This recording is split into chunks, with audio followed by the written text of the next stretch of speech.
Good morning बच्चों।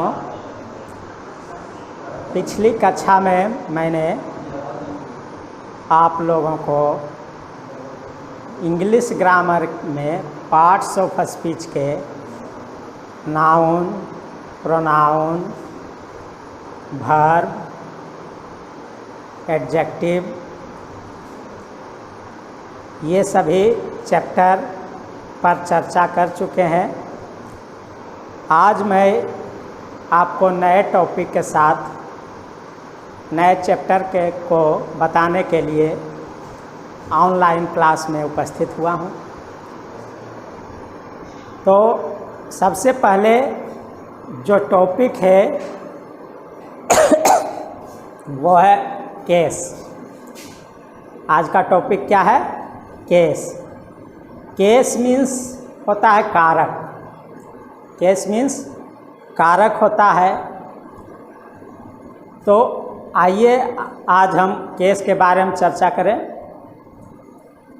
Case कहते किसे हैं?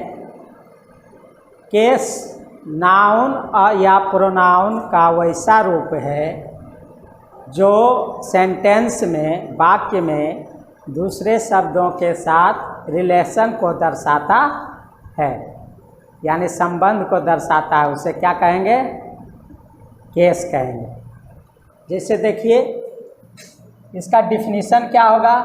The form of a noun और a pronoun which denotes its relation. Relation means तो जानते ही हो, relation with other words in a sentence is called case.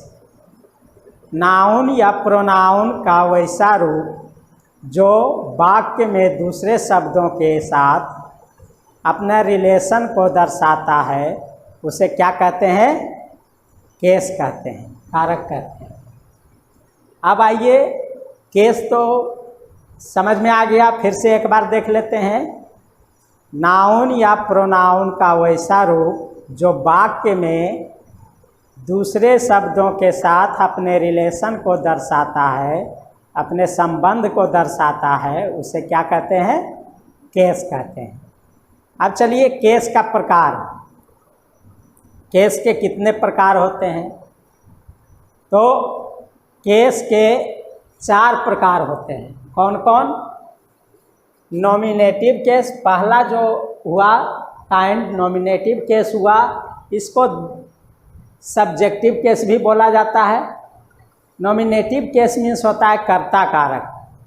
Nominative case means कर्ता कारक। इसका दूसरा नाम सब्जेक्टिव केस भी है। दूसरा काइंड है ऑब्जेक्टिव या एक्यूसेटिव केस। ऑब्जेक्टिव या एक्यूसेटिव केस ये जो है कर्म कारक कहलाता है। इसका हिंदी होता है कर्म कारक। तीसरा काइंड है पोसेसिव या जेनेटिव केस।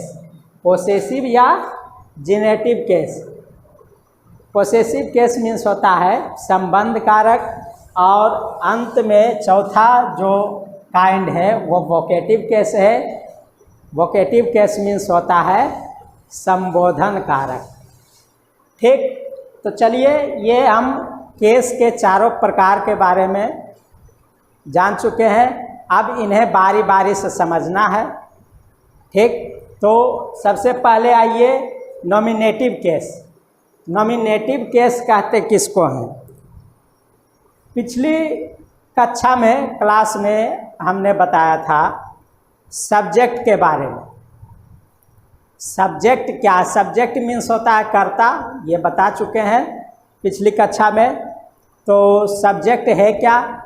तो जो सबसे पहले बताए थे कि काम करने वाले को क्या कहते हैं? सब्जेक्ट कहते हैं। ठीक, तो उसी तरह से है व्हेन ए नाउन और प्रोनाउन। व्हेन ए नाउन और ए प्रोनाउन वर्क्स, काम करता है एज ए सब्जेक्ट। किस रूप में? सब्जेक्ट के रूप में। इन ए सेंटेंस, कहाँ पर? तो सेंटेंस में। अगर सेंटेंस में कोई नाउन या प्रोनाउन जब सब्जेक्ट के रूप में कार्य करता है तो उसे क्या कहते हैं? नॉमिनेटिव केस में कहते हैं, कर्ता कारक में कहते हैं। ठीक है, फिर से एक बार देख लीजिए, जब नाउन या प्रोनाउन किसी सेंटेंस में सब्जेक्ट के रूप में कार्य करता है तो वो क्या किस में कहलाता है? नॉमिनेटिव केस में कहलाता है। एज फॉर एग्जाम्पल देखिए, Ram it's a mango. Ram it's a mango, इसमें देखिए राम आम खाता है, इसका मीन्स क्या हो गया? Ram it's a mango means Ram आम खाता है। तो यहाँ जो खाने की क्रिया हो रही है, जो क्रिया, इसमें क्रिया क्या है? इट्स है। तो यहाँ जो कार्य किया जा रहा है खाने का, वो किसके द्वारा हो रहा है? कौन खा रहा है? तो इस तरह से कौन खा रहा है? आम खाने का क्रिया जो संपादित हो रही है वो किसके द्वारा हो रही है? राम के द्वारा हो रही है। काम करने की जो अभी बताए थे हम कि कर्ता को, काम करने वाले को ही नॉमिनेटिव केस कहते हैं, यानी कर्ता कारक कहते हैं। तो यहाँ आम खाने का जो काम हो रहा है वो किसके द्वारा हो रहा है? राम के द्वारा हो रहा है। तो यहाँ राम जो हो गया कौन से केस में आ गया? नॉमिनेटिव केस में आ गया। उसी तरह से ही राइट्स ए लेटर, वह पत्र लिखता है। यहाँ पत्र लिखने का कार्य हो रहा है, पत्र लिखने का कार्य हो रहा है। तो उस कार्य को संपादन कौन कर रहा है?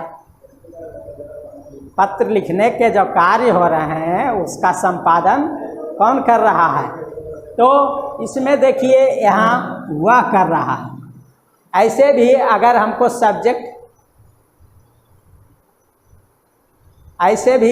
यदि हमको सब्जेक्ट का पता करना है तो उसमें क्या करना है? हु लगा करके क्वेश्चन पूछिए, सब्जेक्ट खुद आ जाएगा आंसर के रूप में। तो यहाँ जो सब्जेक्ट है वो क्या कहलाएगा?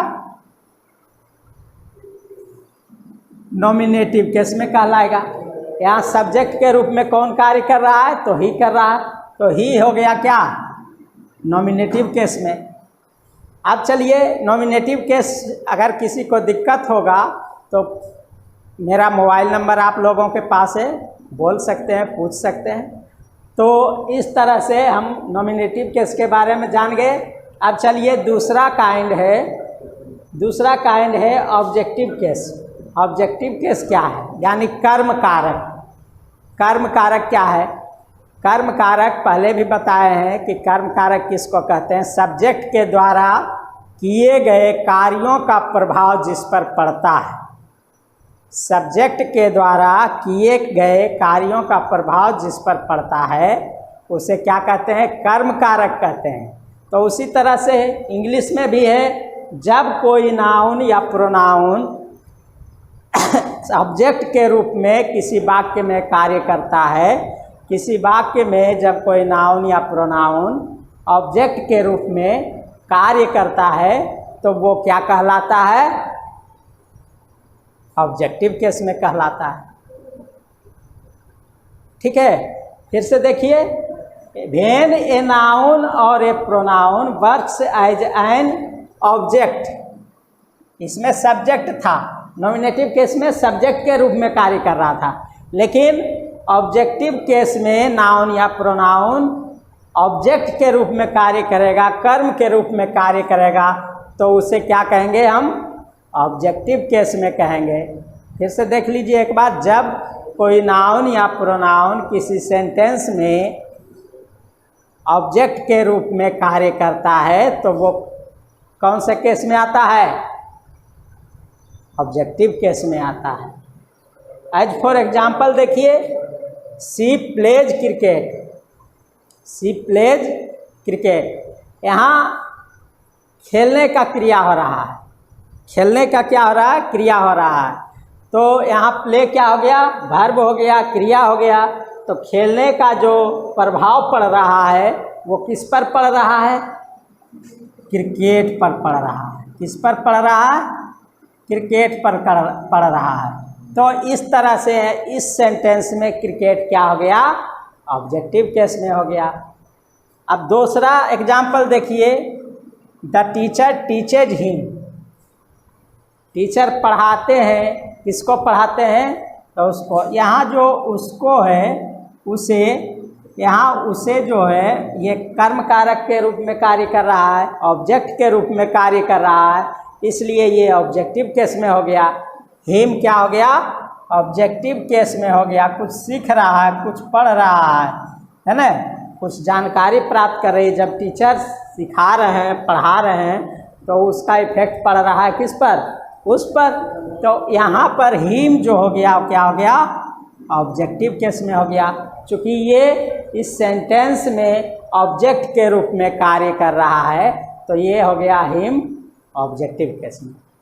अब चलिए तीसरा काइंड जो है वो पोसेसिव केस है। पोसेसिव केस मीन्स होता है संबंध कारक। पोसेसिव केस मीन्स संबंध कारक। When a noun or a pronoun shows its relation or possession with other noun is said to be in the possessive case। जब कोई नाउन या प्रोनाउन किसी सेंटेंस के दूसरे नाउन के साथ अपना रिलेशन या अधिकार को व्यक्त करता है, उसे कौन से केस में कहा जाता है? पोसेसिव केस में कहा जाता है। जब कोई नाउन या प्रोनाउन किसी सेंटेंस में दूसरे शब्दों के साथ, दूसरे नाउन के साथ जब अपना रिलेशन, अपना संबंध या अधिकार का बोध कराता है, तो वो किस में कहलाता है? पोसेसिव केस में कहलाता है। As for example, Ram's father is ill. Ram के पिता बीमार हैं। राम के पिता बीमार हैं। यहाँ राम और पिता, राम और फादर के बीच में जो रिलेशन है, वो रिलेशन कौन स्थापित कर रहा है? एपोस्ट्रोफी एस कर रहा है। तो इसमें राम्स क्या हो गया? पोसेसिव केस में हो गया। राम क्या हो गया? राम्स हो गया जो पोसेसिव केस में हो गया, क्योंकि ये जो है इसके साथ संबंध स्थापित कर रहा है। किसके साथ? सेंटेंस के दूसरे नाउन यानी फादर के साथ ये अपना संबंध स्थापित कर रहा है। दूसरा एग्जाम्पल देखिए, the elephants trunk is long. यहाँ जो ट्रंक है ये भी नाउन है। एलिफेंट्स ट्रंक, ट्रंक मीन्स होता है सूंड। ट्रंक मीन्स क्या होता है? सूंड। तो एलिफेंट का जो ट्रंक है, हाथी का जो ट्रंक है, वो कैसा है? लंबा है। तो यहाँ जो एलिफेंट का ट्रंक के साथ जो रिलेशन बन रहा है वो क्या हो गया? इसलिए ये क्या हो गया? एलिफेंट्स जो है वो पोसेसिव नाउन में आ गया। अब चलिए चौथा काइंड जो है वोकेटिव केस है। वोकेटिव केस मीन्स होता है संबोधन कारक। संबोधन कारक। तो इसमें क्या है कि जब नाउन किसी के लिए कोई एड्रेस मीन्स संबोधन का बोध कराता है, तो उसको क्या कहेंगे? वोकेटिव केस में कहेंगे। जब नाउन को संबोधन के रूप में प्रयोग किया जाता है तो उसे क्या कहते हैं? वोकेटिव केस में कहते हैं। As for example, Ram come here. Ram come here, यहाँ क्या कह रहा है? राम यहाँ आओ। इससे मतलब क्या? इसका मतलब क्या हो गया कि वह आने के लिए कह रहा है, लेकिन किसी खास व्यक्ति को कह रहा है जिसका नाम क्या है? राम है। तो यहाँ संबोधन के रूप में किसको बुला रहा है? संबोधित किसको किया जा रहा है? राम को किया जा रहा है। तो यहाँ राम जो हो गया क्या हो गया? वोकेटिव केस में हो गया। राम क्या हो गया? वोकेटिव केस में हो गया। उसी प्रकार से बॉयज ओबे योर पेरेंट्स। लड़कों अपने माता पिता का आज्ञा मानो। इससे भी क्या होता है? बॉयज जो है, बॉयज यहाँ क्या हो गया? एड्रेस के रूप में वर्क कर रहा है, काम कर रहा है। तो जब एड्रेस के रूप में कार्य कर रहा है तो ये क्या हो गया, वोकेटिव केस में हो गया। तो यहाँ पर इस सेंटेंस में बॉयज क्या हो गया, वोकेटिव केस में हो गया। इस तरह से आज हमने आपको केस के बारे में बताया, केस के काइंड्स के बारे में बताया, काइंड्स के डिफिनीशन और एग्जाम्पल के बारे में बताया। तो इस चैप्टर में अगर किसी को किन्हीं को प्रॉब्लम होगी तो मेरे मोबाइल नंबर पर संपर्क करेंगे और अगले क्लास में जो बताए थे हमने पहले वाले क्लास में, वो सभी का डिफिनीशन विथ एग्जाम्पल याद करके रखेंगे और जहाँ दिक्कत होगी मुझसे कांटेक्ट करेंगे।